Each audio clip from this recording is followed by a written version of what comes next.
Bon, bah écoutez, on va commencer.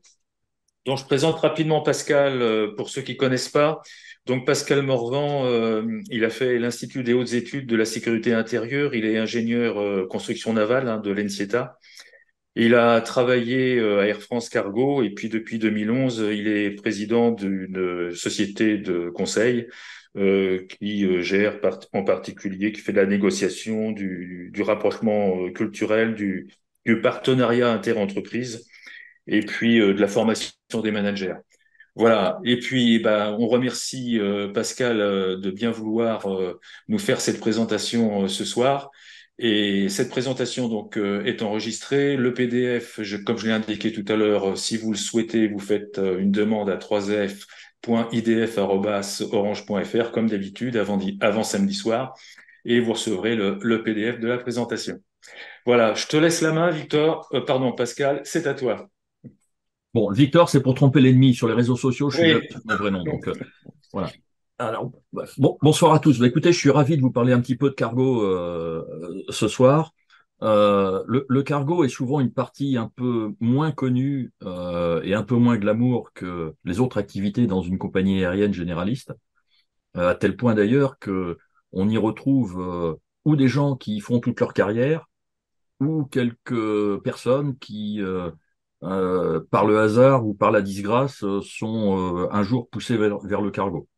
Et c'est la chance que j'ai eue en 1996, alors que rien ne m'y préparait, de découvrir cette activité, donc que je suis depuis à peu près Ouais, 27 ans maintenant. un numéro, c'est urgent. C'est bon? Ah, j'ai un balancé cassé. Donc, le et j'y suis toujours. Il y a eu, à partir du moment où j'y suis rentré, j'ai jamais quitté cette activité passionnante de fret aérien. Alors, pour ce soir, je vais commencer assez rapidement. J'aime bien faire les choses dans l'ordre, donc on va parler un tout petit peu, un tout petit peu d'histoire. Les premiers pas, tout commence en fait avec le début de l'aviation. Ça, ce sont des choses que vous savez déjà, je vais aller vite. Mais en gros, les premiers vols, c'est 1903. Les premiers vrais vols, c'est quelques années plus tard. Et dès 1910, il y a une première tentative de transporter un peu de cargo. C'est pas grand-chose, c'est juste quelques ballots de tissu qui sont de soie qui sont transportés entre deux villes aux États-Unis. Ils sont vendus à l'arrivée. Tout ça est très profitable à l'époque.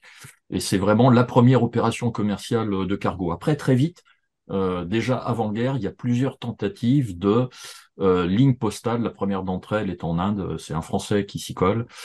Et vous voyez que quelques années plus tard, évidemment, commence la grande histoire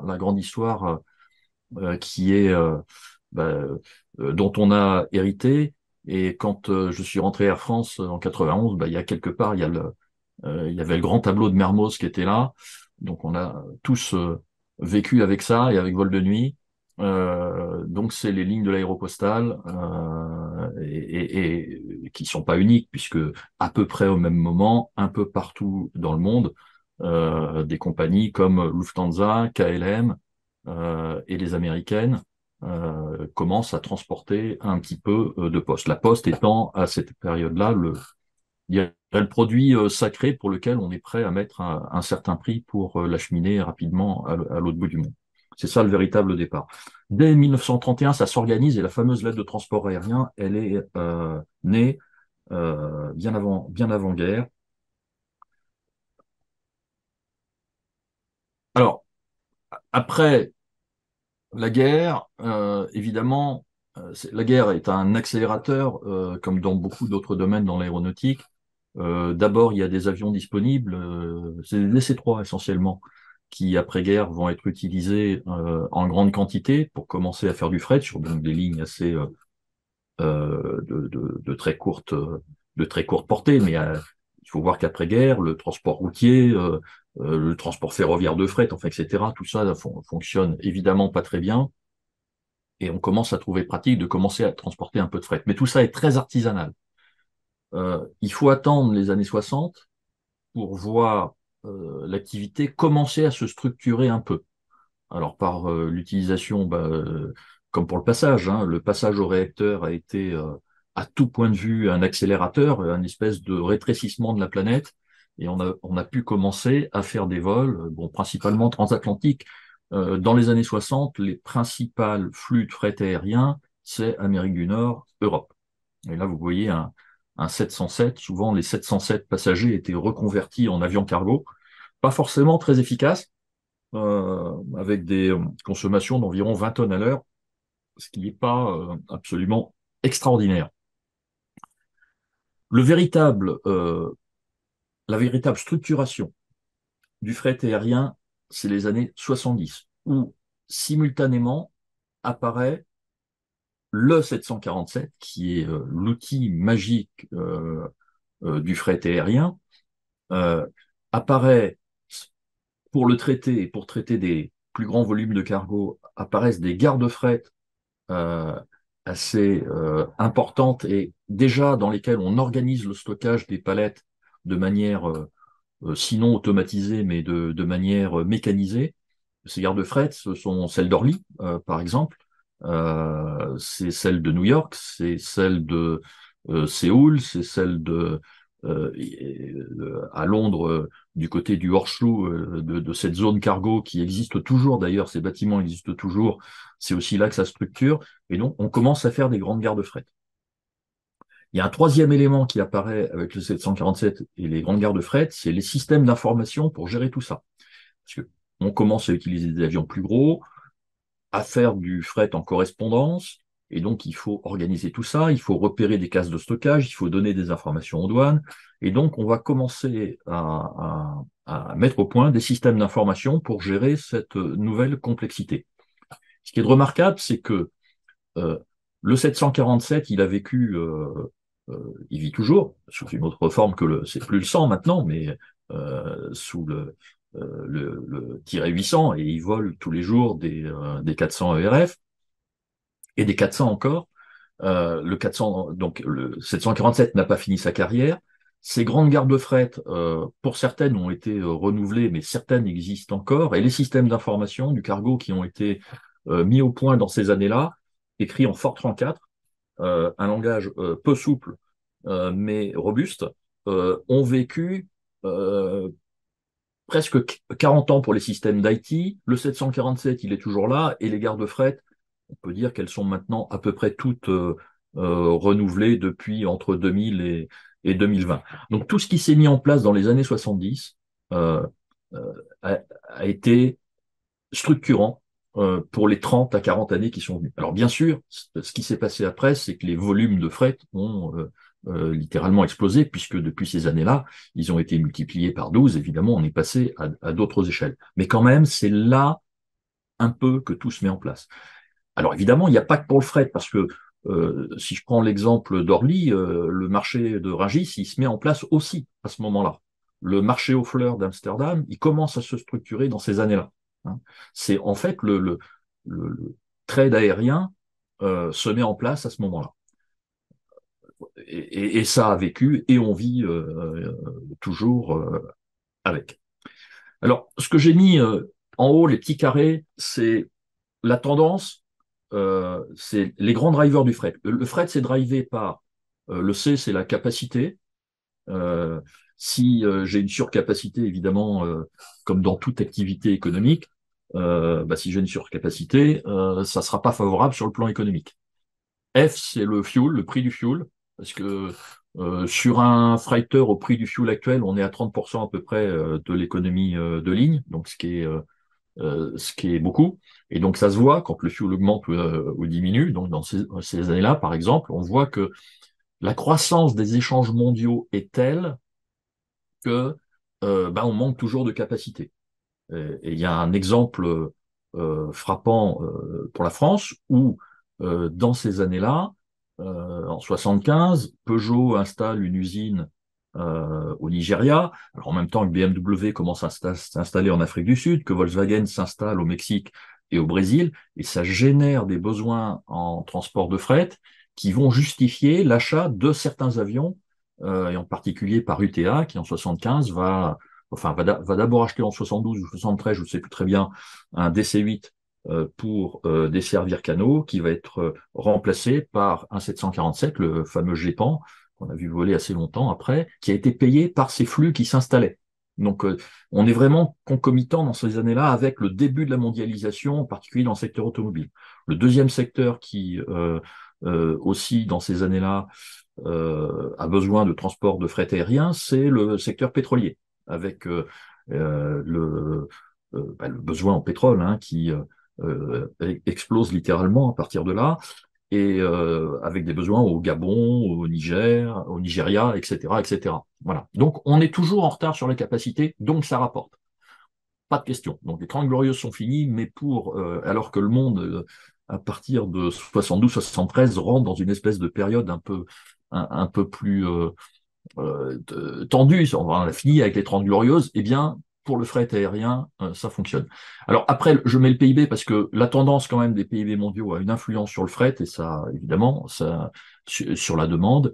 Et M, c'est le maritime. On garde un œil sur le maritime parce que en fonction de ce que le maritime fait ou fait pas, ça a une influence sur le transport de fret aérien. Et dans ces années-là, le transport conteneurisé commence à peine et assez mal structuré. Le maritime fonctionne pas bien. Alors je l'ai mis en vert, il fonctionne pas bien, mais donc c'est favorable au fret aérien. Et puis je mets un truc là, déjà, 72, bah écoutez, c'est FedEx, le Fret Express, et, donc Fred Smith qui démarre avec quelques Mister 20, une trentaine. Euh, Tout le monde pense que ça va pas forcément fonctionner, le Mystère 20 étant pas spécialement un avion destiné pour faire du fret, et on sait depuis ce que c'est devenu. Et ça s'est aussi dessiné au début des années 70. Hein. Voilà. Donc s'ouvre pour le fret aérien à ce moment-là, et une période de grâce quelque part, où beaucoup de dirigeants brillants vont venir sur le fret, qui était considéré plutôt comme noble, et vont vraiment structurer cette activité. Et puis alors, bon, tout ça, quelque part, a une fin. La fin, bah, c'est les années 90, donc vous savez, la dérégulation, les crises des différentes compagnies aériennes. En fait, il y a plusieurs crises. Et là, qu'est-ce qui se passe à partir de 90? Alors, on finit, à force d'acheter des avions cargo pour aller un peu partout, et bien on finit par avoir un petit peu trop de capacité. Et c'est à tel point que Air France, dans les difficultés que vous avez en mémoire, tous, en 93, prend la décision de ne pas acheter le Boeing 747-400 version cargo, dont elle était compagnie de lancement, avion qui va être finalement pris par Singapour, parce que bah, du côté de l'Asie, ils sont, eux, en plein début de décollage, alors que nous, on est en plein questionnement, et c'est déjà un début de basculement du monde qu'on a là. Donc, période moins favorable, nous, on se serre un tout petit peu la ceinture. Le maritime commence à se structurer, et des ports comme Amsterdam commencent à très bien fonctionner. Et donc, il y a une compétition un tout petit peu. Alors, c'est à la marge, hein, bien sûr, on ne transporte pas en aérien et en maritime tout à fait les mêmes choses, mais quand même, il y a une petite influence. Et puis, au niveau de l'économie monde, eh ben, il y a des soubresauts. Hein, là, pour l'illustrer, j'ai mis la crise immobilière au Japon, à partir de 91-92, mais qui a eu un impact très fort sur un des marchés qui, à l'époque, est un des plus importants pour le fret aérien. Le Japon a été jusque vers 98-2000 le marché numéro un en termes de recettes, en termes de génération de trafic. Ça a été un marché très important pour le monde, pour la France. Et le Japon, c'est à cette époque-là des recettes qui sont au moins deux fois celles des États-Unis. C'est une route qui, bien que passant par Anchorage ou Fairbanks, un peu compliquée, est une espèce de vache à lait. Pourquoi? Parce qu'à l'époque, on transporte ce qu'on appelait le high-tech de l'époque, qui était toutes les productions de télévision, qui étaient des grosses télévisions, hein, c'est pas comme maintenant, les productions de Sony et compagnie, Panasonic et autres japonais étaient ceux qui tiraient l'affaire vers le haut. Hein. Donc là, on rentre vraiment dans des périodes de crise et de questionnement, à tel point que pour Air France en 94, quand Christian Blanc succède à Attali, la première question qui se pose, c'est celle de l'avenir du fret, et il le met quelque part. Il y avait un organigramme à la compagnie avec le fret entité détachable, filialisable, on ne savait pas trop bien. Grande question sur l'avenir du fret. Pendant la même période, Lufthansa d'ailleurs y va et filialise sa partie cargo en la réduisant de taille. Donc, grand questionnement sur le fret. Alors 98, comme quoi les choses sont jamais peuvent bouger. En 98, en fait, Air France vole une fois par semaine avec un avion cargo sur Shanghai. Une fois. Mais il se passe des trucs en Chine et on sent le besoin monter. Et j'ai mis ici, à droite, ce graphe qui pour moi est extrêmement parlant. La courbe noire, c'est le pourcentage mondial de production de manufacturés. On voit que la Chine, en 2000, elle est à 4%. On voit qu'en 2005, elle est à plus de 10%. Et bien sûr, comme vous le savez, maintenant, elle dépasse les 20%. On est en plein dans cette montée. Donc en 98, donc on se pose une fois par semaine à Shanghai. Quand on va là-bas, on voit des trucs en construction partout. Et on se dit, bon, là, il y a un truc, quoi. On prend la décision, et Air France prend la décision, Air France qui avait sous-investi dans le cargo. On n'avait pas acheté le 747-400. On prend la décision d'étudier avec Boeing le 747 ERF. Pourquoi? Parce que c'est l'avion qui permet à pleine charge de faire la Chine. Le 400 ERF permet à 110 tonnes, 108 tonnes de faire du Shanghai Europe direct. Et on a bien fait parce que on est passé très rapidement de environ, alors donc de une touchée par semaine à 12 touchées cargo par semaine en l'espace de 4 ans.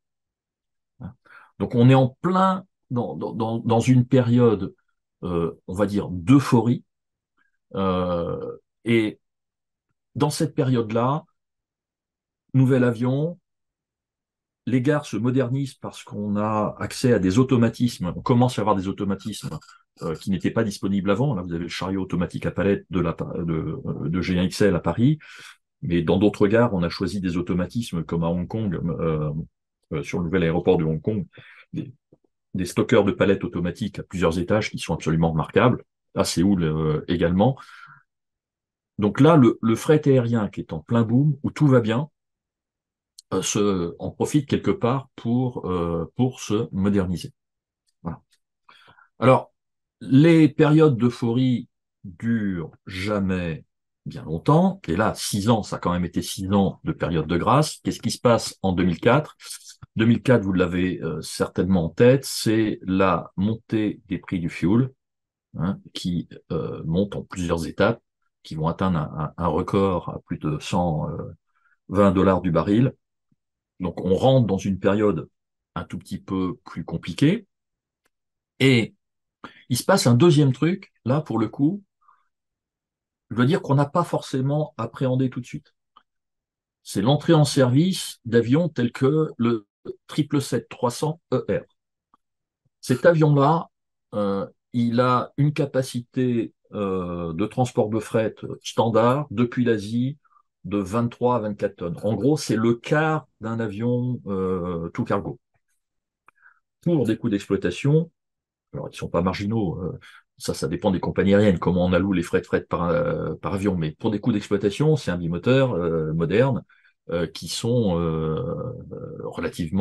qui sont inférieurs à ceux d'un avion tout cargo. Et on n'est pas les seuls à mettre en ligne, même si on est les premiers, le 300ER, d'autres compagnies aériennes également investissent dans cet avion, qui va petit à petit, sur plusieurs années, contribuer à déstabiliser un marché du fret qui est plutôt en train de croître moins vite. euh, le, un 777 standard transporte 13, 14 tonnes sur la même destination. Et là, on passait à 24, 25. Moi, j'ai le souvenir de vols de retour de Pékin, pas tout à fait plein en passagers, dans lesquels on avait 32 tonnes de fret. Alors, deuxième truc qui se passe pour Air France en 2004, qui est cette fois favorable, c'est évidemment Air France KLM. Comme vous savez, les Hollandais ont une très forte tradition, expertise en matière de fret, de logistique, de trade. Et s'ils sont très forts dans les ports, c'est pas pour rien.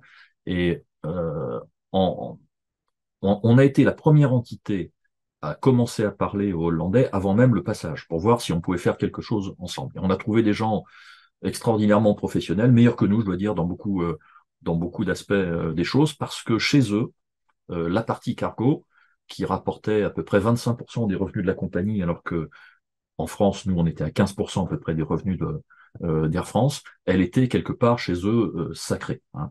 Et donc, ils nous ont apporté vraiment leur intelligence, leur compréhension du trade international, et ils nous ont fait monter d'un cran, à tel point que fin 2004-2005, Air France KLM Cargo est la première compagnie aérienne euh, cargo du monde.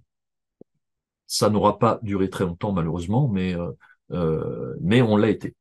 Alors, ce qui se passe, donc, je l'ai dit, les deux drivers de ces années-là, un fuel très cher, qui contribue à détériorer la rentabilité des avions tout cargo, et puis une capacité qui commence à être en surcapacité compte tenu du fait qu'on a des avions passage qui sont de plus en plus performants. Alors, à partir de là, l'économie du cargo, elle glisse, elle commence à glisser un tout petit peu. Et puis, il y a un accélérateur évidemment négatif, la crise des subprimes. Et là, on a vécu ça de manière quasi instantanée au cargo. Ça a eu un impact économique très fort parce que, en plus, ça a touché l'activité au moment du pic d'activité du cargo. Le pic d'activité du cargo, c'est en gros novembre-décembre, fin octobre, novembre-décembre. Et ça a été une année noire assez catastrophique où tout en même temps, tous les indicateurs se sont à peu près mis au rouge.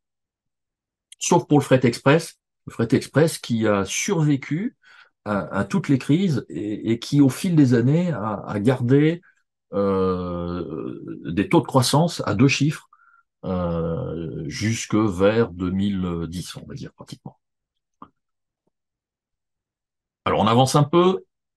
2010, alors bon, 2009, Air France réagit en se séparant de ses avions cargo. Il y avait des 747-400, dont 3 partent chez les Hollandais. Pour renforcer leur flotte, parce qu'ils avaient déjà des 747, ça faisait du sens de monter à 5 747 du côté hollandais. Et on avait été compagnie de lancement du 777 cargo. Alors là, pour le coup, c'est un avion que je connais par cœur parce que j'ai fait partie vraiment dès le tout début de la réflexion sur cet avion-là. Cet avion, il a été pensé par Pierre Velay, qui était responsable des achats d'avions pour Air France, qui était un spécialiste remarquable, un expert remarquable des avions. Et sa réflexion avait été de dire, ben, finalement, si on prend un 777 300, mais qu'on le raccourcit dans le fuselage d'un 200, on va avoir des performances optimisées et un volume tel qu'il a le ratio volume masse transportée absolument optimal. La grande moyenne mondiale d'un poids de palette, c'est 1600 kilos par palette en pont inférieur, 2200 en pont supérieur. Et en gros, quand on fait tout ça, ben, on remplit complètement le 777 avec juste la masse qu'il faut. Et donc sur le papier, cet avion va être le flying truck, va être l'avion optimal pour nous, y compris pour l'Asie. Et donc on a participé au lancement de cet avion remarquable, mais patatras, 2009, bon, il y a la crise, Et puis Air France prend des décisions, je n'y étais plus, mais de se séparer de 3 des 5 777 cargo commandés, et n'en garde que 2. Voilà. Il y en a un qui part chez FedEx et l'autre part pas chez Qatar, mais parce que ce que je mets là, c'est qu'après de cette crise de 2009 et des décisions qu'on prend en Europe, d'ailleurs, Lufthansa prend aussi des décisions assez dures, euh, finalement, il y a d'autres acteurs qui émergent qu'on n'avait pas forcément vu jusque-là en cargo, et en particulier ceux du Middle East. Alors Qatar est encore relativement modeste en 2010, mais Emirates c'est déjà très puissant. Évidemment, les grands vainqueurs de cette crise, ce sont eux. Les acteurs asiatiques s'en sortent également mieux que nous. Et puis bien évidemment, le fret express et FedEx s'en sortent plutôt très très bien. Alors 2011-2015, c'est des années où, en gros, il y a quand même un rebond, où on reprend une croissance bon, économique générale, le I, et on voit apparaître un truc qui n'existait pas avant. Euh, c'est encore tout petit, mais c'est le e-commerce. Alors, e-commerce slash fret express, mais c'est vraiment tout début. C'est très récent le e-commerce, hein, euh, mais c'est le début. Et ça, ce sont des secteurs qui vont plutôt bien. Par contre, on a toujours trop de capacité, et le cargo ne régule pas sa capacité. Hein. Si des compagnies passage continuent d'acheter des 777-300, personne n'est capable de réguler ça. Quand un armateur maritime voit qu'il y a trop de capacité, il va laisser ses bateaux au port où il arrête d'en commander. Quant au cargo, on voit qu'il y a trop de capacité, mais que les compagnies passage continuent d'acheter des 777-300, eh bien on n'y peut rien, il y a trop de capacité. On est une des rares activités économiques à ne pas maîtriser complètement notre capacité. Et ça, c'est terrible. Alors 2015-2019, là, le phénomène s'accentue. C'est-à-dire qu'on a toujours de la capacité, des bons avions passagers qui arrivent un peu partout dans le monde. Et ça détruit en particulier le marché Amérique du Nord. Dans ces années-là, les compagnies aériennes sont sorties de leurs différentes crises extraordinairement puissantes, Delta, American, United. Elles ont toutes des bons avions sur l'Amérique, un taux de fréquence incroyable sur l'Europe, et on voit les yields chuter à des taux de moins d'un euro du kilo. Comme on dit, un euro du kilo, c'est vraiment très faible. Pour faire voler un avion cargo dans des conditions convenables aller-retour, il fallait à peu près 1,5 € dans la même période. Donc, c'est une période vraiment assez terrible où on va réduire le nombre de fréquences cargo sur les États-Unis, ou etc. On essaie de s'adapter, mais c'est une période vraiment difficile et ça ne fait que glisser. Du coup, eh bien les compagnies diffèrent leurs investissements. On arrête d'acheter des avions cargo complètement. Les carnets de commandes se vide, à deux, trois exceptions notables. Qatar, qui continue de commander des cargos à raison de 10 par an. Cargolux, qui croit en une flotte cargo au milieu de l'Europe et qui, malgré des résultats qui sont en demi-teinte, Cargolux est une compagnie qui, dans ces années-là, qui fait 3 milliards de chiffre d'affaires, ils font entre 20 et 100 millions d'euros de résultats par an. Bon, c'est pas mal pour 3 milliards, mais voilà, ça va, ça vient. Il se pose des tas de questions. Est-ce qu'on vend Cargolux à une compagnie du Middle East ou pas? Mais ils continuent d'acheter. Sont les seuls. Partout ailleurs, les flottes d'avions cargo se réduisent. Alors le fuel baisse un peu. Bon, l'économie, c'est toujours moyen. Et le maritime, dans ces années-là, est plutôt un peu en retard sur la fabrication de ces bateaux et sa remise en ligne. Eux, ils ont corrigé le tir par rapport à la période précédente, ce qui tend un peu la situation dans les ports. Alors ça donne des phénomènes d'à-coups et de pics. Mais en dehors de ça, on est vraiment en 2019, on est vraiment, je conseillais à l'époque un groupe euh, qui vend des services au cargo, et on était vraiment à deux doigts de se dire qu'est-ce qu'on vend, est-ce qu'on arrête, enfin, on se pose vraiment des tas de questions, quoi. Alors voilà. Et qu'est-ce qui se passe? Bon, là, le scénario que évidemment personne n'avait prévu, d'un seul coup, pratiquement tous les avions passagers de la planète s'arrêtent.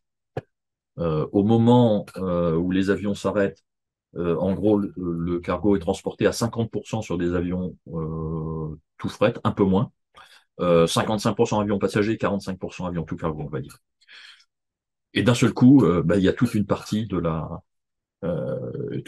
la capacité qui s'arrête brutalement. En sachant que euh, évidemment, les besoins, le marché mondial du cargo s'effondre quand même un peu avec la pandémie de pratiquement 10%, mais vous enlevez 10% de marché de fret à transporter et 50% de capacité en moins, évidemment, il arrive ce qui doit arriver. Il n'y a plus d'avions, on en cherche partout, on va développer des trésors d'imagination et dépenser beaucoup d'argent. Hein. Dans les premiers temps de la pandémie, j'ai mis cette photo de cet avion absolument extraordinaire, dont vous savez qu'il a été évidemment détruit en Ukraine, mais on fait atterrir l'Antonov 225 avec 120, même pas optimisé, 120 tonnes de masque à batterie, ce qui est complètement con d'un point de vue euh, économique, opérationnel, je parle même pas d'environnement. Le sujet n'est pas là. Sur une rotation qui a coûté plus d'1 million d'euros l'aller-retour, alors que cette quantité de masques transportés dans un avion fret standard, elle aurait coûté avant la crise 270 000 euros.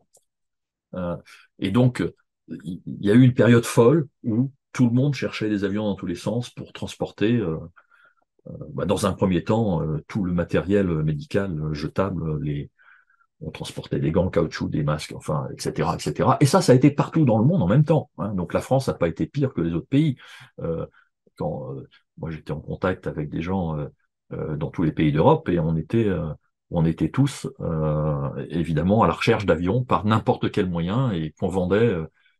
Alors au début, je me souviens dans les premières semaines, alors qu'une rotation coûtait en gros 300 000 euros, on essayait de la vendre 450 000, puis on voyait 550, et puis sur le tarmac en Chine, les Chinois rachetaient l'avion, rachetaient une rotation à 600 000. Enfin, il s'est passé des trucs complètement, voilà, complètement fous, quoi. Alors évidemment, dans cette période-là, pour le cargo qui a quelque part, je vais pas dire qu'a tenu l'économie du monde, mais qui a contribué au maintien des échanges et tout était favorable. Évidemment, du point de vue capacité, ça a été favorable comme ça ne le sera jamais plus. Le fuel n'était pas trop cher.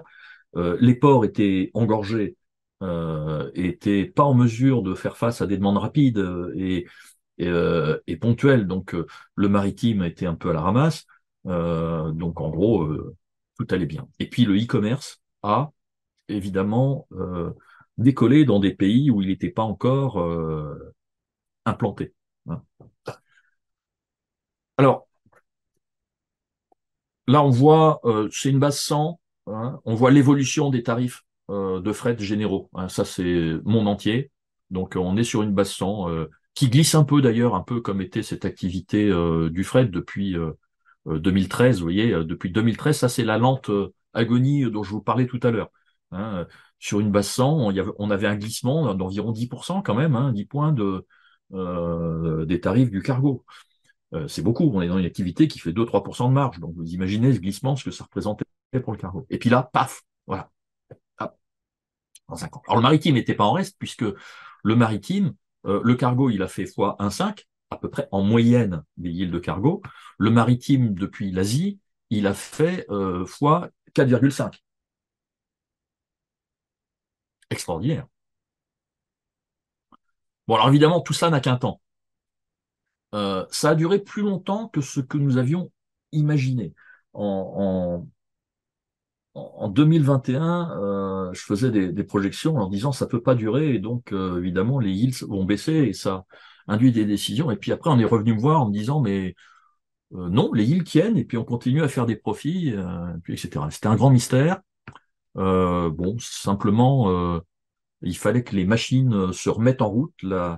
l'économie du monde avait été un peu chamboulée, les stocks étaient plus à leur niveau d'avant, il y avait beaucoup de demandes de réappro très urgentes, et donc tout ça a contribué à générer une demande de transport rapide plus importante que ce que on avait pu estimer par certains côtés. Mais à la fin, on est forcément rattrapé par la patrouille. Alors vous voyez sur ce graphique, il y a trois courbes. Celle qui est en orange, c'est les yields, donc le prix par kilo moyen, vers l'Amérique du Nord.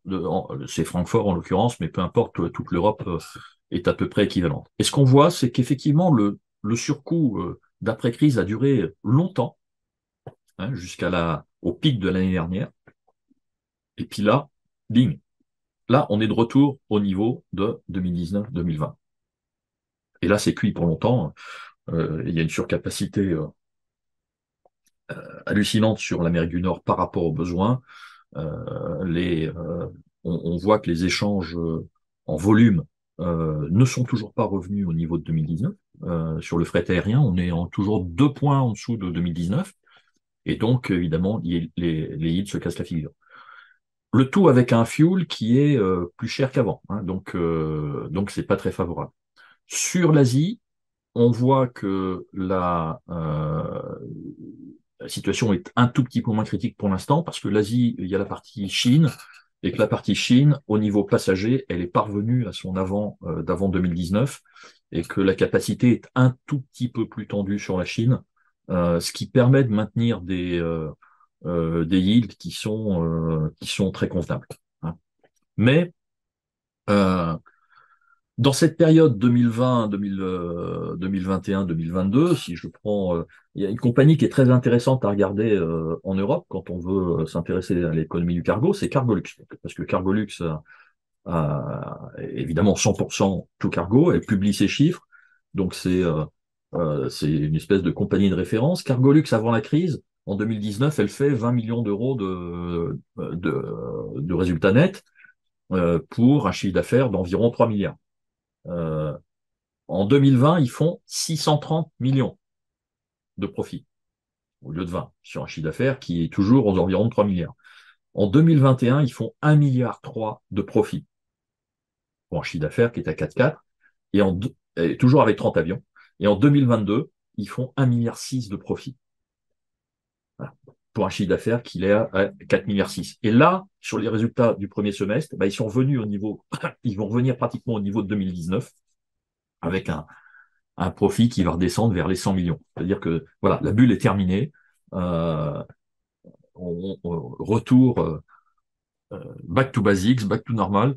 Euh, le, le, la merveilleuse période pour le fret aérien du Covid est derrière nous. Alors, du côté d'Air France, évidemment, Air France est moins dépendante du fret aérien, mais il est arrivé un moment où le fret en 2000, au plus fort de la crise, en 2020, a rapporté autant que le passager, alors qu'il faisait 15% du chiffre d'affaires avant. Bon, ça n'a pas duré très longtemps, mais donc le fret d'Air France a aussi bénéficié de ça. Mais il est vrai que maintenant, Air France avait par exemple passé la commande de deux Airbus 350 Freighter pendant cette période-là. Ce sont des options. Je suis pas sûr que les options vont être converties. Je suis même à peu près sûr du contraire. Je pense que les options vont être converties en avions passagers parce que quand on va se projeter un peu sur l'avenir, on voit que il y a quand même beaucoup d'incertitudes. Alors, sortie de crise, qui sont les vainqueurs et les moins vainqueurs? Alors, les vainqueurs, c'est encore une fois les compagnies du Golfe. Qatar, qui est devenu maintenant le numéro 1 mondial du General Cargo. Euh, en partant de quasiment zéro, il y a 10 ans, euh, avec une flotte considérable d'avions cargo, plus de 30 avions modernes, avec un plan de flotte très équilibré et intelligent pour les années à venir. Ils ont construit un hub magnifique à Doha, capable de traiter 3 millions de tonnes, voire plus. Aucun doute, c'est le grand vainqueur de cette période-là. Ils ont construit un réseau remarquable partout dans le monde. Leur produit est bon. Ils sont intelligemment managés, grands vainqueurs. Mais il y a d'autres compagnies dans la même dynamique dans la région là-bas, et ça ne nous arrange pas. Il y a la Turquie, avec des investissements absolument considérables, aussi dans une gare toute moderne à 3 millions d'euros en Turquie. Il y a des investissements chez Emirates qui continuent à investir, mais peut-être un peu moins fort maintenant sur le cargo que ça n'a été le cas. Mais il y a des investissements considérables en Arabie, euh, auprès de la compagnie nationale, Saoudia, avec des avions cargo à venir, et puis également avec cette nouvelle compagnie, Riyad Air, dont le cargo sera peut-être pas la première priorité, mais qui va amener également énormément de capacités. Donc on voit que le Middle East s'est renforcé considérablement pendant cette période-là. L'autre vainqueur, c'est, enfin vainqueur si je puis dire, mais bon là j'ai mis Prime Air. Prime Air, vous savez, c'est l'émanation aérienne d'Amazon. Euh, c'est l'explosion du e-commerce quand même, hein, avec des croissances à 2 chiffres. On le voit, on voit ce glissement qu'on a eu, hein. La Poste commence à disparaître des avions cargo. Notre produit emblématique, historique, euh, ne cesse de diminuer au fil des ans. Euh, et le e-commerce est en train de continuer à monter, et ça alimente la croissance d'ailleurs euh, du, du transport aérien, finalement de fret. Elle est due pendant les 20 dernières années à la Chine, et là maintenant exclusivement à l'e-commerce. Si on enlève la Chine et si on enlève l'e-commerce, les deux vont un peu ensemble, vous remarquez, hein, puisque une grande partie de l'e-commerce sort de Chine. Mais si on les enlève, le transport de fret aérien stagne depuis les années 2000. Alors évidemment, on ne peut pas les enlever comme ça parce qu'ils sont là. Voilà. Donc maintenant, un contexte certainement difficile. Alors là, j'ai mis un avion de CMA CGM. C'est vrai que pour CMA, il y a eu un projet dans les années 2000 dont j'avais discuté avec le papa de Rodolphe Saadé à l'époque. Il avait une ambition, un rêve d'avoir des avions et de les faire voler, euh, y compris en utilisant Beyrouth comme base de transport. Alors évidemment, ça s'est jamais fait. Et euh, Rodolphe Saadé a saisi, il a eu, bon, d'abord, il a eu des marges de manœuvre incroyables qui se sont dégagées avec le maritime, et il a saisi l'occasion d'attraper 2 avions que Qatar 2 A330 ou 2 ou 3 dont Qatar n'avait plus besoin, et et puis il a commandé derrière dans la foulée 2 777 puisque c'était facile, et il l'a fait tout de suite et très rapidement. Et donc, comme Boeing avait ses chaînes un tout petit peu ralenties, il est passé dans le bon créneau. Il a eu la bonne opportunité pour les 777, et puis après, maintenant, c'est 350. Alors, évidemment, il va découvrir la difficulté de ce métier. Il l'a découvert très vite, d'ailleurs, d'où le rapprochement avec Air France qui a du sens.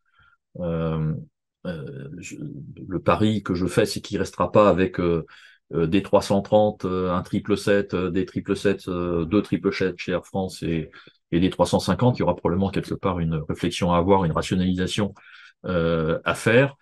Euh, ce que je trouve bien, c'est que en France, on est quand même une flotte cohérente de 5, 6 avions cargo opérant sous le pavillon français. On a vu durant le Covid que notre pays n'était pas maître de son destin et qu'on a dépensé des fortunes à l'étranger pour faire transporter du fret.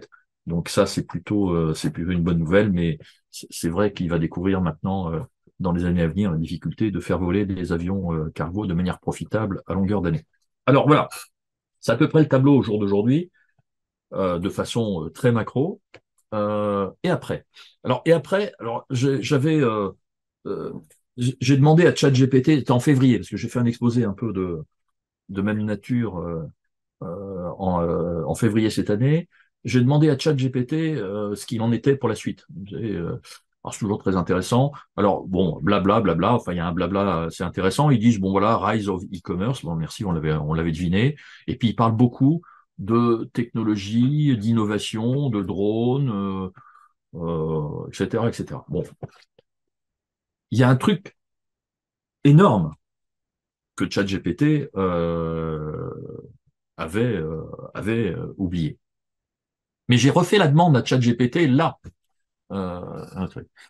Et donc, il répète un peu les mêmes choses, automatisation, robotisation, IT, etc. Ça va, on sait, ça vient tranquillement, ça vient toujours moins vite que ce qu'on voudrait, les automatisations. On en parlait dans les années 2000, on avait lancé une initiative au niveau Cargo Mondial, Cargo 2000, pour avoir un traitement de fret aérien de bout en bout, sans papier. Bon, on rame toujours, on n'y est pas, on a progressé, mais on n'y est toujours pas. Et donc ces grandes innovations, elles viennent quand elles sont mûres, mais elles viennent petit à petit et elles révolutionnent pas finalement le truc. Non, ce qu'on voit là sur ChatGPT, je trouve ça intéressant quand même. Il parle d'eco-friendly initiatives, de new aircraft technologies et de regulatory change, y compris environmental standards. Donc là, on est un peu plus dans le cœur du sujet. Et, euh, et à mon avis, ces points-là devraient être euh, ça devrait être le point le plus, la plus grande question qui se pose au transport de fret aérien. Alors, l'objectif zéro émission carbone de 2050, voilà la plus grande préoccupation que devrait avoir le transport de fret aérien. Alors, bateau à voile, c'est pas mûr. Hein. Je regardais un certain nombre de trucs aussi, puisque j'ai une formation, vous l'avez compris, ingénieur en construction navale. Euh, il va falloir un moment pour qu'on en ait beaucoup. Euh, alors, là, voilà. Alors, qu'est-ce qui se passe? Et qu'est-ce qui va se passer? Ce qui se passe, c'est... Voilà, dérouler le truc. Il m'en manque. Désolé, ça marche bien lors de la simulation.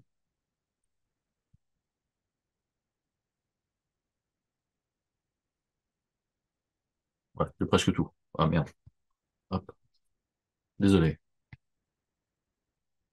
Alors, ce qui se passe, c'est que, bon, d'abord, on a un problème, un vrai problème collectif, c'est qu'il y a, qu'on le veuille ou non, un réchauffement de la planète et que la question des émissions, elle est sur la table. Euh, il y a une évolution de l'opinion publique, c'est certain. Il y a une évolution des clients, et les clients qui sont préoccupés par les questions d'environnement. J'ai mis là Louis Vuitton, qui est un des principaux exportateurs français par voie aérienne, se préoccupe de cette question-là et demande des solutions qui malheureusement sont pas encore disponibles pour eux. Cette pression est en train de grandir.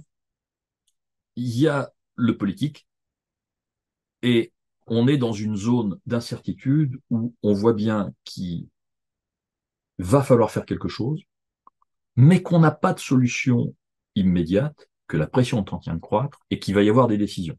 Alors les décisions politiques, c'est quoi? Ça peut être quoi? C'est très simple. Ça peut être des taxes ou des restrictions, en gros. Voilà. Et dans les deux cas, évidemment, ce sont des pressions sur le transport aérien. Alors, on ne parle pas trop finalement, dans tous ces débats, on parle plus du passage que du fret. Ce qui pour moi est un peu surprenant, puisque dans le fret, il y a beaucoup à dire sur ce qu'on transporte dans les avions. Hein, je parlais de l'e-commerce tout à l'heure et des volumes de trucs hallucinants que je vois venir de Chine, d'articles bon marché, mal construits, avec très peu écolo-friendly, qui ont consommé du CO2 pour venir et puis qui vont être jetés dans les 3 mois. C'est hallucinant. Euh, Donc taxer ça, c'est pas forcément une mauvaise chose. Mais le problème, c'est qu'il faudrait des systèmes de taxes mondiaux où tout le monde soit un peu à égalité. Alors ça, c'est déjà pas simple à imaginer, et ciblé sur les produits les plus intelligents à taxer. Euh, Taxer des médicaments, par exemple, si je prends un exemple, et on transporte beaucoup de médicaments, comme vous le savez, le pharma, euh, on en a toujours transporté, bien sûr, mais la, la mondialisation du pharma, c'est très récent. C'est plutôt 2000 à peu près, avec des très gros volumes qui commencent par venir d'Inde. Puis vers 2010, il y a la Chine qui commence. Et depuis le Covid, la Chine et l'Inde sont à peu près à égalité. Elles exportent chacune d'entre elles pour 30 milliards à peu près de produits pharmaceutiques vers le reste du monde. Donc, taxer le pharma, pour l'instant, dans l'état actuel des choses, c'est simplement peser sur les coûts de la Sécu. Euh, Est-ce qu'il faut le faire? Pas le faire, tant qu'on ne sait pas relocaliser chez nous. C'est pas sûr. Ou tout au moins, pas de la même manière que sur un article en plastique idiot qui va durer 3 semaines, qu'on transporte dans un avion sur 6000 kilomètres pour venir faire plaisir aux consommateurs, aux mêmes consommateurs qui voudraient des trucs verts d'ailleurs et qui s'inquiètent, hein, qui est inquiet parce que tout le monde a peur. Mais tout le monde continue à acheter frénétiquement sur Internet un truc qui va venir en 3 jours, parce qu'il le veut en 3 jours, et non pas, et non pas en 27. Et ces ventes idiotes continuent de se développer. Donc il y a sûrement quelque chose à faire. Et là, la réflexion, elle n'est pas très mature. Donc je ne sais pas du tout sur quoi ça va déboucher. Alors, tout ce qu'on sent, c'est que cette pression, elle va croître. Je crois que, enfin, sans aller plus loin dans les détails, parce que je pense que tous vous êtes bien informés, quand on voit les grands chiffres, ce qu'on voit, c'est qu'il y a beaucoup d'efforts à faire. On veut être zéro émission, mais qu'en même temps, la machine est folle et que la consommation d'énergie commence à augmenter, que le nombre de vols continue d'augmenter, le nombre d'avions qui volent, enfin, etc., etc. Hein. On voit bien qu'il y a une tension là, qu'il y a quelque chose de très compliqué à respecter. Et on voit bien cet effet de ciseau qu'il faudrait pour respecter les émissions. Ça, c'est les hypothèses européennes. Voilà, on veut des émissions qui aillent dans ce sens-là. Et puis en même temps, toujours l'Europe, elle retient un indice GDP bas de 100, hein, elle veut de la croissance. Bon, c'est pas simple tout ça. Hein. Et ça a évidemment des effets sur le transport de fret aérien, ça va avoir des effets très forts. Hein. Alors, en sachant en plus que, bon, il y a des échéances. Pour l'instant, ça fait pas mal, hein, puisque pour l'instant, il n'y a pas de ni trop de contraintes. Il y a quelques aéroports avec des restrictions de vol, mais ça n'a pas d'impact sur l'activité du fret. Euh, mais ça va se contraindre, le système, ça va se tendre. Hein, et on a une prochaine échéance en 2027. Et quand on cherche du carburant vert pour 2027 pour satisfaire aux émissions, on ne le trouve pas. On ne le trouve pas. Donc, il y a un problème. Alors, quelles sont les solutions? Les avions plus performants, on y est. Ça, j'en ai déjà parlé. C'est vrai que les périodes de fuel share ou de taxes, s'il y en a, enfin les périodes de renchérissement, sont plutôt favorables à la mise en œuvre d'avions plus performants. Alors là, c'est très simple. Il y en a que deux dans la visibilité immédiate, le 350 et le 777 standard ou dans sa version 800. Voilà, des avions qui sont à un peu plus de 100 tonnes et qui sont dans des consommations de l'ordre de 6 tonnes, 6 tonnes 5 à l'heure. On était avec un 747-400 à 10 tonnes 5 à l'heure, avec un 777 Freighter standard à 7 tonnes 5 à peu près, et là on descend encore d'un cran, hein, 6 tonnes 5. Ça c'est la première chose. Mais s'il n'a pas de carburant vert compte tenu de la croissance qu'on a, c'est mort. Ça suffit pas. Alors il faut des SAF. Ouais, les SAF, des tas de discours, hein, on entend des tas de choses sur les SAF. Est-ce qu'ils vont être disponibles en quantité suffisante? Quand? À quel coût? Parce que ils auront un coût forcément supérieur à celui du Kero, et ils ne sont pas complètement zéro émission non plus. Donc, le SAF, bon, voilà, il y a un challenge, un énorme challenge. Et l'hydrogène, j'en parle pas ici parce que c'est du grand futur. Le challenge de l'hydrogène, bien sûr, vous le savez tous, c'est pas l'hydrogène, c'est ça, il y en a partout, c'est l'électricité pour le produire. Et que si tous les moyens de transport se mettent à l'hydrogène, il faut multiplier la production d'électricité en France par 2 dans l'espace de 25 ans. Euh, et c'est que la France. Ça veut dire quoi tout ça? Ça veut dire, est-ce que la croissance durable est compatible avec la baisse des émissions? Pour l'interrogation. Est-ce qu'il y a... Alors, il peut y avoir des risques de baisse de production de biens manufacturés, de besoins de transport, un peu de démondialisation, pas tout de suite, mais on voit que la Chine, hein, la révolution chinoise, ça s'est fait en 20 ans. même pas, on a 10 ans. Donc il peut y avoir des mouvements dans l'autre sens, peut-être 10, 20 ans, des changements de mode de consommation, des changements de mode de transport en partie. Là, on est limité dans nos choix, hein. Le maritime, il a ses contraintes. On n'accélérera pas, on n'ira pas plus vite, hein. On n'ira pas en moins de 27 jours, door to door, par le maritime, entre l'Asie et l'Europe, même si on passait par le nord de la Russie, ce qui n'est pas encore tout à fait gagné. Alors, le rail entre la Chine et l'Europe, on a essayé, hein. J'ai participé à quelques expériences de transport de fret pour la Chine, hein, en 14-15 jours. Ça marche pas trop mal, c'est assez régulier. Mais bon, bien sûr, au milieu, il y a la Russie et c'est pas tout à fait à l'ordre du jour. Donc tout ça est bien compliqué. Donc voilà, moi ce que je vois, c'est simplement une pression accrue, mais pas de manière continue. On voit des moments d'enthousiasme, puis on voit des crises, etc.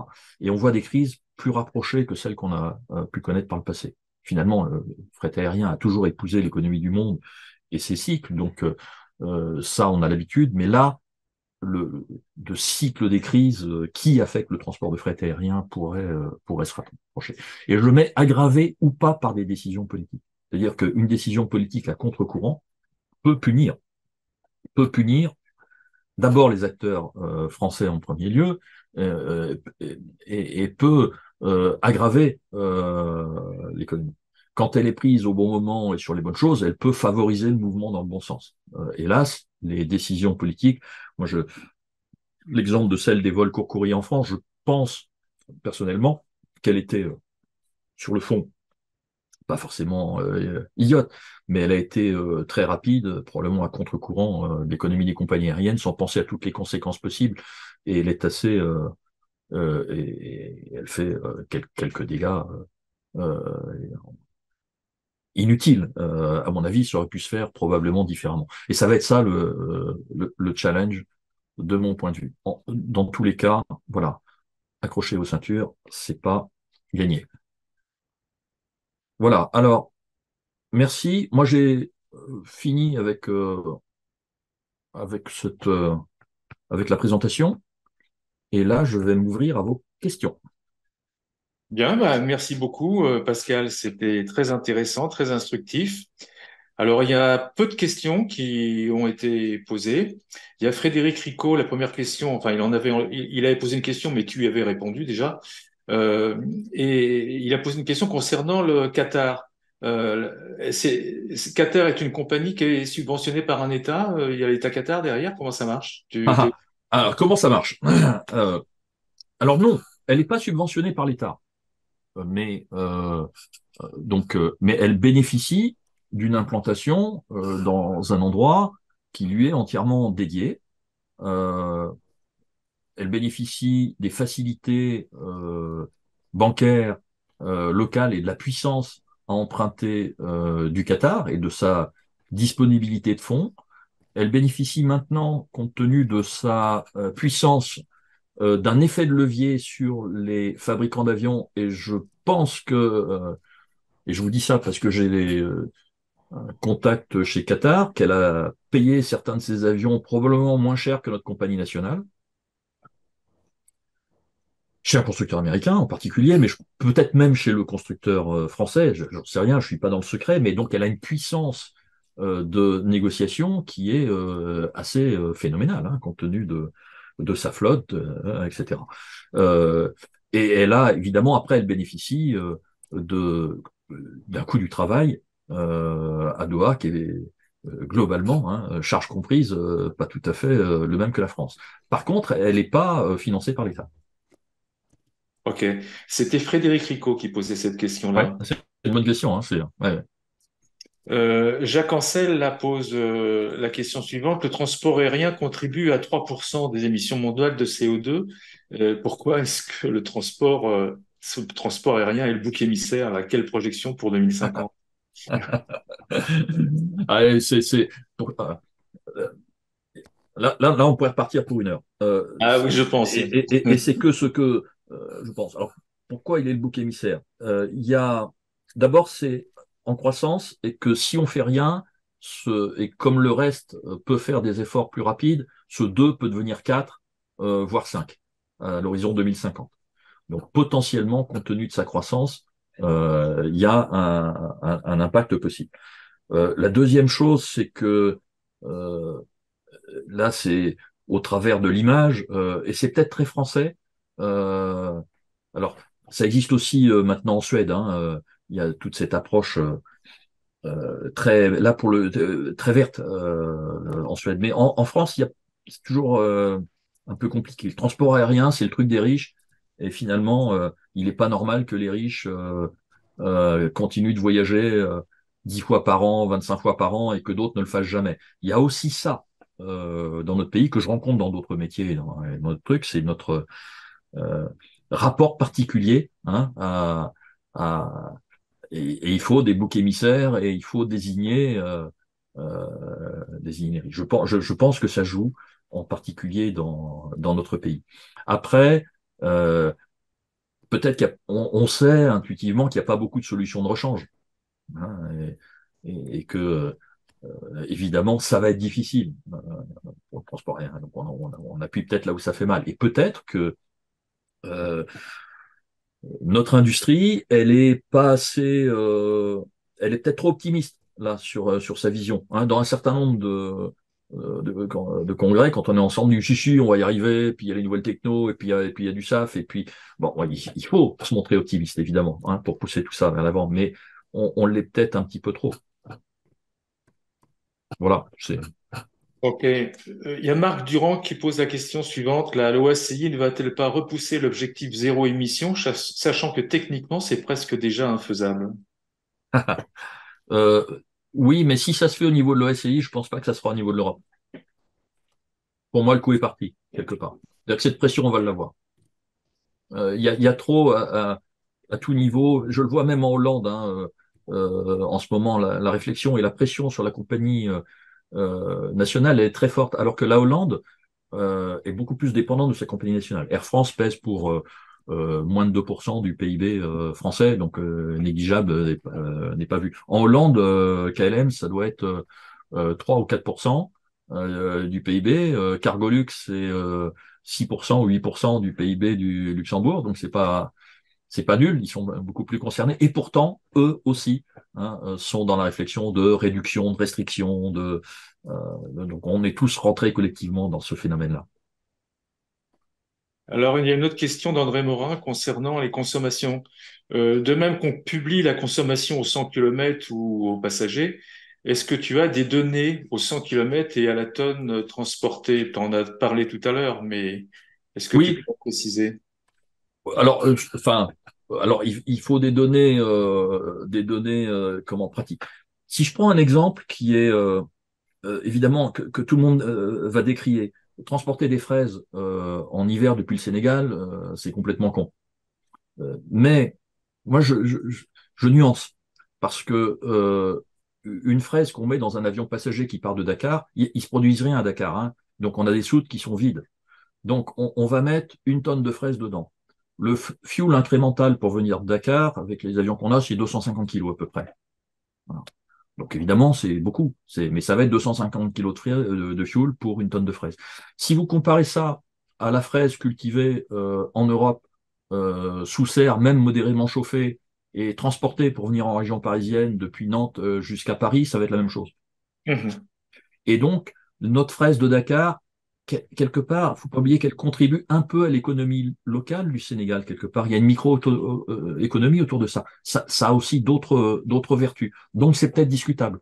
Et c'est vrai que c'est des sujets dont il faut savoir débattre. Oui. Une question de Jean-Michel Duc. Jean-Michel avait l'impression que le fret aérien donnait une deuxième vie aux vieux clous qui étaient les A300 et A310B, etc.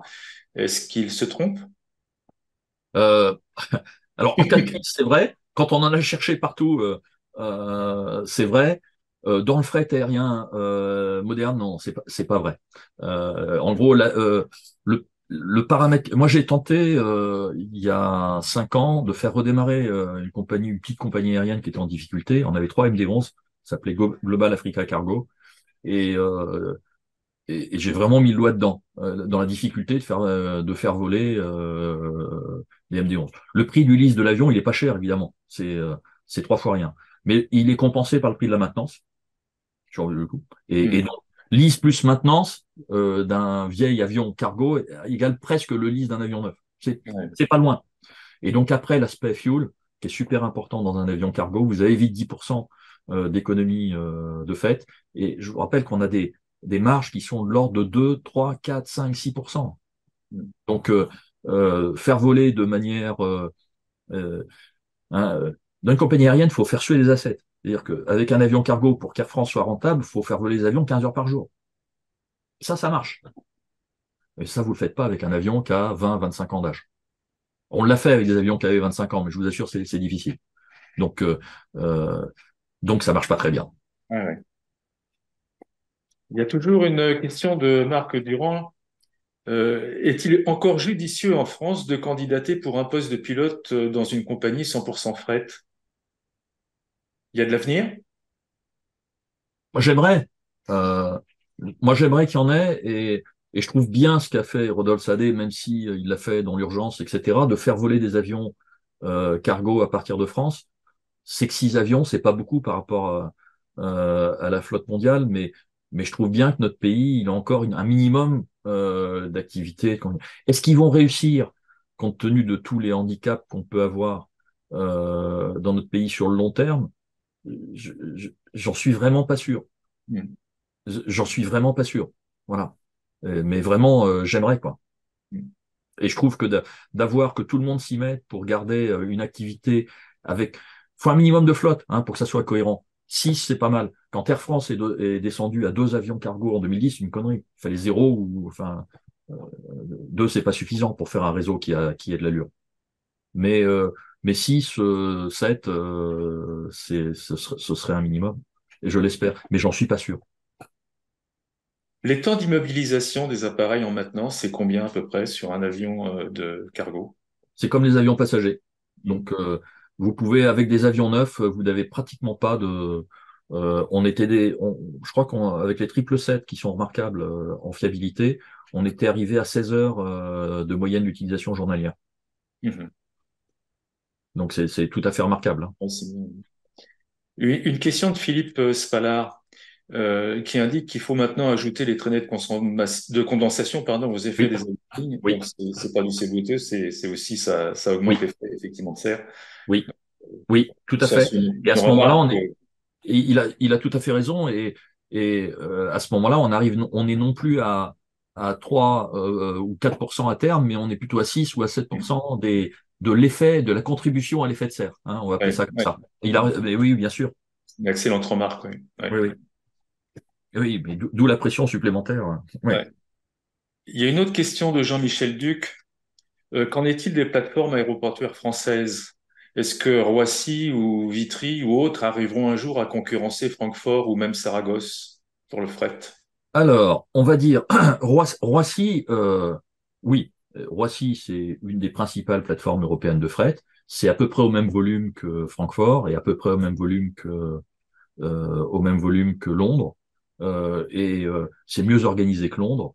C'est vraiment une bonne plateforme de fret. Alors, on a de la chance d'avoir FedEx, hein, parce que FedEx est un tiers de l'activité de Roissy. Euh, mais c'est à proximité euh, euh, d'une grande source de consommation et de production, donc ça a toutes les qualités. On peut utiliser au mieux les avions passagers, faire des connexions entre tous nos avions passagers qui vont vers l'Afrique et les cargos qui vont vers les États-Unis ou l'Asie, enfin, etc. Donc Roissy, oui, c'est une superbe place de fret et c'est une place forte. Voilà. Avec dans les avantages inconvénients, quand on fait ça par rapport à d'autres plateformes européennes, les coûts, encore une fois, nos coûts complets, chargés, sont élevés, parmi les plus élevés d'Europe. Ça, c'est un handicap. Les problèmes de congestion d'accès à la plateforme qui pèsent également sur le recrutement, parce que quand vous recrutez dans les zones de frais des personnes qui vont gagner 1500 euros par mois, venir travailler est difficile pour eux. Et donc, on a du mal à trouver la main-d'œuvre qui va bien. Ça, c'est une vraie difficulté hein, qu'on peut avoir. Voilà. Après, on avait de l'instabilité sociale et il faut reconnaître qu'elle a plutôt tendance, en moyenne, à baisser. ces dernières années. Donc là, l'image se restaure un tout petit peu, mais c'est quand même l'image que véhicule la France. Donc Roissy a des qualités. Roissy est une plateforme qui est enfin tout à fait performante. Il y a quelques risques, évidemment. Les risques, ils sont tout simples, hein. Ils vont être environnementaux, limitation de mouvement, si il y a limitation de mouvement.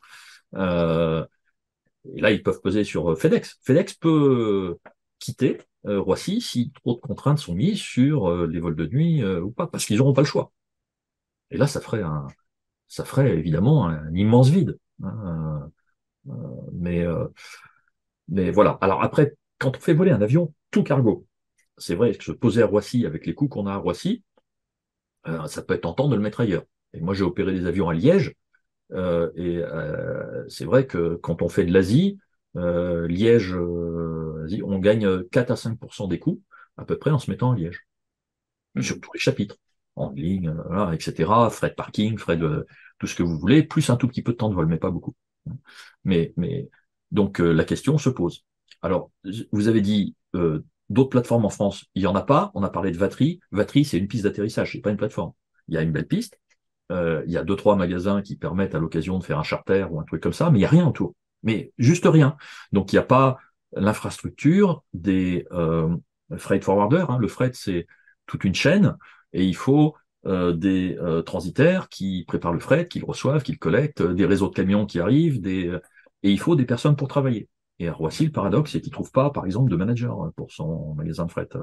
Et pourtant, il y a trois fois rien à faire, quoi. Donc Vatry, euh, ça marche pas, ça n'a pas décollé, et ça ne décollera, à mon avis, jamais, quoi. Les autres plateformes européennes, Maastricht, Liège, Ostende, qui sont de petites plateformes pour certaines d'entre elles, mais elles fonctionnent, elles sont là déjà. Il n'y a pas la place pour d'autres. Mhm. Mhm. Il y a une formule pas une formule, une question de Charles là, qui est de Air Manoa Polynésie. Et j'imagine qu'il doit y avoir, vous devez avoir des modèles mathématiques qui permettent d'estimer la rentabilité d'un avion en fonction des indices de capacité, du fuel, du PIB, etc., non? Super facile. Enfin, Ah, super facile. Euh, ouais, mais oui, ça doit oui, exister, hein. oui, oui, oui, oui, oui, bien sûr. Euh, alors, évidemment, dans ces modèles-là, c'est facile quand on a un avion freighter, hein. On a posé la question la semaine dernière de savoir si on mettait un ATR 42 cargo entre Kinshasa et puis Goma. Bon, facile.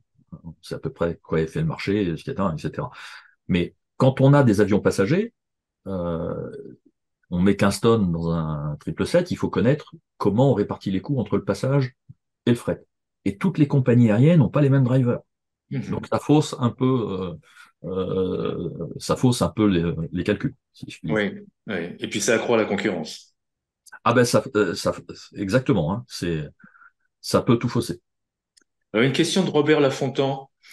Il y a beaucoup de contre-vérités techniques car il faut regarder le cycle global et le CF, le bashing de la SNCF et des politiques sur les vols court courriers. Alors oui, c'est une remarque, hein. Je pense que Ouais, bah oui. Ouais, je pense qu'on lit tous et puis on voit bien que ce débat est pas rationnel, ouais. quoi. Mm. Alors, une question de d'Orion Bessier. Est-ce que les propos de Jean-Marc Jancovici vous semblent faisables pour réduire drastiquement les émissions de transport de passagers? Oui, on a tous vu ça. Il faudrait qu'un passager moyen dans le monde ne se contente que de 4 vols dans sa vie. Est-ce que, Alors, quelle est ta réflexion là-dessus? évidemment, ce que fait Jean Covici, et puis autour de lui, le Shift Project, etc., est intéressant parce que il y a quand même une base de réflexion et une base rationnelle derrière. Là, pour le coup, et les chiffres qu'il essaie d'aligner, de collecter, ils sont en général vérifiés, et ils ont beaucoup de Oui. sens, etc. Donc, dans les grandes masses, moi, je trouve que ce qui est produit est très intéressant. Après, la conclusion bon, lui, il se contente de faire une division, hein, et puis il dit, bon, ça marche pas tout à fait comme ça, heureusement. D'abord parce que tout le monde n'a pas envie de prendre l'avion, que en fait, il faut non pas parler de ce qui doit être fait maintenant, mais de ce qui doit être fait à terme. Peut-être qu'à terme de 2050, finalement, on n'aura plus besoin on aura d'autres habitudes, d'autres façons de vie, on y sera forcé de toute façon, ou parce que ça sera trop cher, ou parce que, etc. Voilà. Mais si on le balance le truc comme ça, là, ça donne le vertige par rapport à ce qu'on a connu nous, évidemment. Hein. Oui, puis il faudra choisir quand on part. Oui, bah pour moi, c'est mort, hein, vous imaginez bien. Là, c'est fini. Ouais. Mais Alors, toujours une marque Durand, une question de Marc Durand. Pourquoi, selon vous, ASL Belgium a-t-elle quitté Liège pour Charles de Gaulle? oh, Une idée? non, non, Je je sais sais pas. pas. Ouais, c'est Voilà, difficile cette donc question-là. Ouais. Joker, mais je pense que leur base de clients est quand même que leur grosse base de clients, elle est aux proches parce qu'ils ont beaucoup de travail avec la Poste et le hub de la Poste en frais de 7. Donc je pense que c'est à cause de la proximité client. Hmm. Et Jean-Michel Duc donc rebondit sur sa question précédente. Sa question était plus orientée pour avoir des chiffres concernant le tonnage annuel fret Saragosse par rapport à Roissy, par exemple. Tu as une idée de ça ou pas? Ah oui, mais là c'est infinitésimal. Saragosse, c'est un aéroport qui est exclusivement utilisé par Inditex. Inditex, c'est ce grand groupe de textiles euh, espagnol qui a les marques Zara, Zappa, enfin, etc. Il y en a tout un tas derrière. Donc on le connaît bien parce que on a quand même un peu participé avec eux. Ils étaient clients d'Air France, ils le sont toujours d'ailleurs, et on a un peu participé à leur expansion. Et c'est un truc, assez incroyable. C'est tout petit, Saragosse, c'est 2 avions cargo par jour. Alors, c'est beaucoup et pas beaucoup, mais donc on est à 2 fois 100 tonnes. Allez, ils sont un peu dans les deux sens, il n'y a pas un coefficient, on va dire, euh, allez, on dit au maximum 300 tonnes par jour. Euh, on est à 30 000, 40 000, 50 000 par an. Roissy, c'est presque 2 millions. Voilà. Hein. Mais c'est dédié à un seul client quand même. Hein. Mhm. Mhm. Donc c'est et c'est tout à fait intéressant ce qui s'est passé dans les textiles, parce que dans les textiles, comme quoi le cargo est un merveilleux moyen d'observer l'économie mondiale. Hein. Euh, le textile, si on est dans les années 70, on produit en Corée, on produit en Malaisie, on produit en Indonésie. Et puis après, ces pays-là ont commencé à sous-traiter, 10, 15 ans plus tard. Et ils ont commencé à sous-traiter au Bangladesh, au Pakistan, voire en Inde. Et donc, voilà. Et puis après, il y a la Chine qui a démarré par là-dessus, quoi. Hein. Ouais. Et donc, euh, mais c'est quand on voit Inditex, en fait, ils reçoivent des produits qui viennent souvent Pakistan, Bangladesh, Dakar est une grande destination pour eux, mais aussi du Mexique, et ça se croise et ça repart un peu partout dans le monde. Et c'est un modèle Inditex qui a besoin du transport aérien parce que il n'y a pas de collection. En fait, ce sont des produits qui sont renouvelés toutes les 2 à 3 semaines. Vous trouverez jamais 2 fois le même produit. Et donc, ça boucle comme ça en permanence. Il y a une logistique. En fait, c'est presque autant comment dirais-je, une entreprise logistique qu'une entreprise de textile. Mhm. Ouais. Bon, je crois qu'on a répondu à toutes les questions. Il y a encore une question d'Antoine Gatt. Il pose la question, pourquoi n'y a-t-il pas plus de concurrence du fret rail? Bon, je crois qu'on a... Ah. Alors, pour plein de raisons. D'abord, le fret rail, ça marche pas. Hmm. Ça marche que pour les produits lourds, pondéreux, euh, du blé, du ciment, des choses comme ça. Le rail français est en train, fret, le rail fret français est en pleine déconfiture et au contraire, il a reculé dans des endroits sur lesquels il était performant, comme le transport des voitures par exemple, qui se fait presque exclusivement par camion parce que c'est plus souple, ça va plus vite, que les gares de fret sont affreusement mal organisées, qu'un train de fret c'est utilisé en moyenne 3 heures et demie par jour et donc c'est très cher, qu'un conducteur de train de fret, c'est donc utilisé aussi 3 heures et demie par jour, et donc c'est très cher, et ça marche pas. Voilà. Donc plus le produit va être petit et moins ça va marcher. Alors là, il n'y a absolument pas de concurrence. La concurrence en Europe, elle est avec le camion. Hein. Oui. Là, elle est avec le camion. Et d'ailleurs, il n'y a pratiquement pas de vols intra-européens qui disparaissent tous les uns après les autres. Et même les vols de la Poste disparaissent au profit du camion. Hmm. Hmm. Bien, je crois on va arrêter là. On te remercie beaucoup, Pascal, pour d'abord cette présentation qui était superbe, là, bien structurée. Tu nous as bien tout expliqué. Et puis aussi pour ta spontanéité à répondre à toutes les questions. Avec plaisir. Voilà. Donc, écoutez, on va se quitter là-dessus.